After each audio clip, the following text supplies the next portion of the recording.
तो आने वाला फिर 5 साल हमारा बर्बाद होगा। ये चोर लोग 5 साल चोरी ही करने का काम करेंगे, ये विकास का काम कभी नहीं कर सकते हैं। ये लोग सब के सब विनाश पुरुष है। दर्शकों, कलमबाग चौक स्थित आदर्श नगर में प्रेस कॉन्फ्रेंस का आयोजन किया गया, जिसमें सावन पांडे ने कहा कि शहर की जनता को यह चीज अब समझना होगा कि पूर्व में जिसे शहर को स्मार्ट शहर बनाने की संकल्प के साथ अपना नेता चुना था, वह नेता दलाल बन गया। उसे भगाना होगा और नगर निगम के क्षेत्र विकास के नाम पर एक नया चेहरे के हाथ में जिले का कमान देना होगा। नगर निगम में कमीशन कट और घपला की जगह पर विकास की क्रांति लानी होगी। आइए सुनते हैं क्या कुछ उन्होंने कहा। इस शो की प्रायोजक है मां भवानी डेकोर प्राइवेट लिमिटेड, मतलब a complete floor solution, new 0 mile Dadar road, Muzaffarpur. आज का प्रेस कॉन्फ्रेंस मुख्य मुद्दा ये है कि आज भरी जेठ में मुजफ्फरपुर के जो नारकीय हालात है, कल्याणी से मोती झील वाले रास्ते को देखिए, पूरा नाला डबडबाया हुआ है, पूरा पानी भरा हुआ है। जेठ में तो ये स्थिति है। अभी सावन भादो बाकी है। सावन भादो में क्या होगा? सावन भादो में लगता है कि कचरा का स्विमिंग पूल बना देगा ये लोग। आज तक मुजफ्फरपुर में ये लोग विकास का कोई काम नहीं किया। 5 साल में कुछ नहीं सूझा। 5 साल जैसे ही खत्म हुआ तो एक रात पहले यहाँ के मेयर साहब को सूझ जाता है कि नगर आयुक्त बहुत खराब काम कर रहे हैं, नगर आयुक्त को अब रहने नहीं देंगे। हाँ, ये कैसे चलेगा? स्मार्ट सिटी के डायरेक्टर मेयर साहब हैं थे और उनको स्मार्ट सिटी के विकास से कोई मतलब नहीं था। शुमार होता है मुजफ्फरपुर स्मार्ट सिटी में। मुजफ्फरपुर आर्थिक राजधानी कही जाती थी बिहार की, आज नारकीय राजधानी हो गई है मुजफ्फरपुर बिहार की। कोई विकास का कोई काम नहीं हुआ, ना किसी को किसी विकास से कोई लेना देना है। हाँ, ये परिवारवाद में फंस के रह गया है। कभी सोफा से निगम को चलाया जाता है, सोफा पर बैठ करके एक व्यक्ति सोफा पर बैठ जाता है और निगम को लगता है चलाने। एक व्यक्ति चक्कर मैदान से तारापीठ पहुंच जाता है, लगता है निगम को चलाने। ये ऐसे थोड़े चलेगा भाई। खाली बुड़बक बनाने का काम ही लोग करता है। सब लंठ लंपट लोग यहाँ पे जन नेता और धन खर्चा करके नेता बन जाता है। ऐसे थोड़े विकास होता है। विकास का एक विजन होता है। हाँ, शहर के विकास का एक डीपीआर बनता है। कोई डीपीआर नहीं है। 8वां अजूबा है मुजफ्फरपुर पूरे भारत में जो प्लिंथ से ऊपर नाला बना हुआ है। एक भी नाला 0 लेवल पे नहीं है। बुड़बक बनाने का काम करते हैं। मेरा तो जमीन जगह, मेरा तो ये कहना है, और हम युवा भी हैं, तो मेरा भविष्य हमको बाद में झकझोड़े नहीं, बाद में गाली नहीं दे, मेरे आने वाली पीढ़ी हमको गाली नहीं दे कि आप क्या किए शहर के लिए। तो हम तो खड़े हो गए, हम तो खड़े हुए, हम द्वार द्वार जा रहे हैं। आपका बेटा आपके द्वार कार्यक्रम चला रहे हैं, लोगों से घूम घूम के आशीर्वाद ले रहे हैं, बेटा भाई की तरह जाकर के मिल रहे हैं, लोगों को जन समस्या बता रहे हैं, सुन रहे हैं, उसके समाधान का भी बता रहे हैं कि ऐसे ऐसे समाधान हो सकता है। तो लोगों को अगर अच्छा लगेगा कि हाँ सावन पांडे को लाना चाहिए, कि नहीं इसको सुधार देगा, विश्वास होगा, तो लोग लाएंगे हमको। अगर नहीं भी लाएंगे तो हमको कोई गम नहीं है, क्योंकि हम तो अपने आने वाले पीढ़ी को ये कहेंगे ना कि हम तो लड़ाई लड़े थे, लोगों ने साथ नहीं दिया।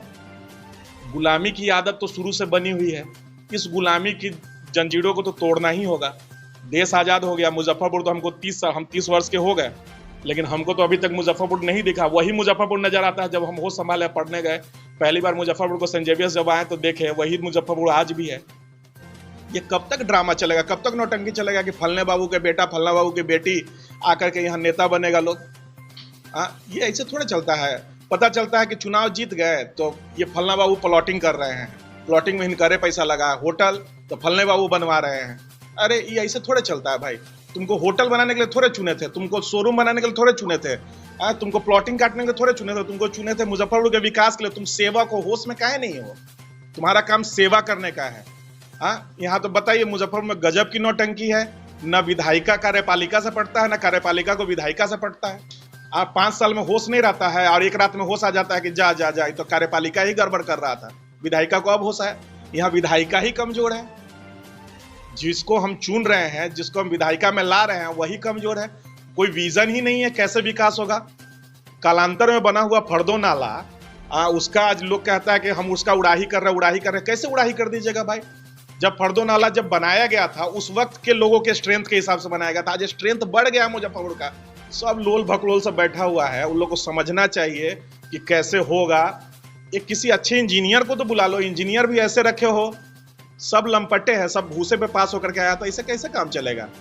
ऐसे नहीं ना होगा मुजफ्फरपुर का विकास। मुजफ्फरपुर के विकास के लिए लगना होगा, दिखना चाहिए। 80 दिन में जल जमाव से सच में मुक्ति मिल सकती है। जो लोग मुजफ्फरपुर को कहते हैं कि धान का कटोरी है, यहाँ से जल जमाव से मुक्ति नहीं मिल सकती है, वो लोग बेवकूफ बनाते हैं यहाँ के लोगों को। यहाँ के लोगों को हमेशा बेवकूफ बनाने का काम करते हैं। यहाँ के लोगों को भी जगना चाहिए। एक बार तो मुजफ्फरपुर का विकास कीजिए, एक बार तो मुजफ्फरपुर के विकास के लिए सोचिए। घर से नहा धो करके निकलते हैं कार्यालय के लिए, दुकान के लिए, अब पता चलता है कि गंदा नाली का पानी देह पर पड़ गया, और वहीं से जाते हैं भगवान को प्रणाम करते हैं, वहीं से जाते हैं नमाज अदा करते हैं। ये कैसे चलेगा भाई? हाँ, हमारे आस्था के साथ भी खिलवाड़ किया जा रहा है गंदा नाली का पानी जमा करके। आज जेठ में ये हालत है, सावन भादों में आप कचरा का स्विमिंग पूल बना दीजिएगा, उसमें आप तैरते रहिए। ऐसे काम नहीं ना चलेगा। नगर आयुक्त गड़बड़ है, नगर आयुक्त गड़बड़ है। आपको तो मौका दिए थे, आप 4.5 महीना वाला मेयर बनते हैं, कभी आप 3.5 साल वाला मेयर बनते हैं। ऐसे काम नहीं ना चलेगा। 3.5 साल वाले मेयर को होशे नहीं था, 4.5 महीने वाले मेयर को अब होश आया कि आधा रात पहले कि ना नगर आयुक्त गड़बड़ कर रहा है। कोई सोफा से बैठ करके चला रहा है, कोई चक्कर चौक से तारापीठ तक जाता है तो मुजफ्फरपुर को चला रहा है, कोई दारू बेच करके मुजफ्फरपुर को चला रहा है। ऐसे थोड़े काम चलता है। मुजफ्फरपुर का प्रॉपर विकास कैसे होगा ये यहाँ के जन नेता बताएं। ऐसे काम नहीं चलेगा। होश में रहें और मुजफ्फरपुर का विकास करें। अगर मुजफ्फरपुर का विकास नहीं करते हैं, मुजफ्फरपुर के विनाश की बात सोचते हैं, तो वो अपने विनाश के लिए तैयार रहें। जनता उनका विनाश करेगी। और जनता से तो हम द्वार द्वार घूम करके रिक्वेस्ट कर रहे हैं, निवेदन कर रहे हैं, समस्याओं को बता रहे हैं कि कैसे विकास होगा, और समस्याओं को समझिए। आज अगर मुजफ्फरपुर के लोग नहीं जगेंगे तो आने वाला फिर 5 साल हमारा बर्बाद होगा। ये चोर लोग 5 साल चोरी ही करने का काम करेंगे, ये विकास का काम कभी नहीं कर सकते हैं। ये लोग सब के सब विनाश पुरुष है, विनाश पुरुष है। ये लोग सिर्फ और सिर्फ विनाश जानते हैं और विनाश ही करेंगे। नाम सावन पांडे, सामाजिक कार्यकर्ता हूं, MBA किया हूं, कंस्ट्रक्शन मैनेजमेंट है, पुणे से सिम्बायोसिस यूनिवर्सिटी से आया हूं पढ़ के, लॉ भी किया हूं, कानून भी जानता हूं और कंस्ट्रक्शन का करने का काम भी जानता हूं। कैसे विकास होगा ये भी पता है। एक एक चीज का DPR बना करके रेडी है। 80 दिन में पद पे बैठने के साथ जल जमाव से मुक्ति मुजफ्फरपुर शहर को दिलवाऊंगा। इसकी रिटर्न गारंटी देने के लिए तैयार हूं। बहुत बहुत धन्यवाद। अपने सपनों के आशिया को दे एक नई पहचान माँ भवानी डेकोर प्राइवेट लिमिटेड के साथ, जो है ऑथराइज्ड डिस्ट्रीब्यूटर ऑफ कजारिया। देश की मिट्टी से बनी टाइल से देश को बनाते हैं, और जहां मिलती है सभी प्रकार के Indian and imported granite, marble, sanitary एवं कोटा स्टोन का अनोखा एवं आकर्षक संग्रह। माँ भवानी डेकोर प्राइवेट लिमिटेड मतलब a complete floor solutions. New 0 mile Dadar road, Muzaffarpur. Call 9934753111।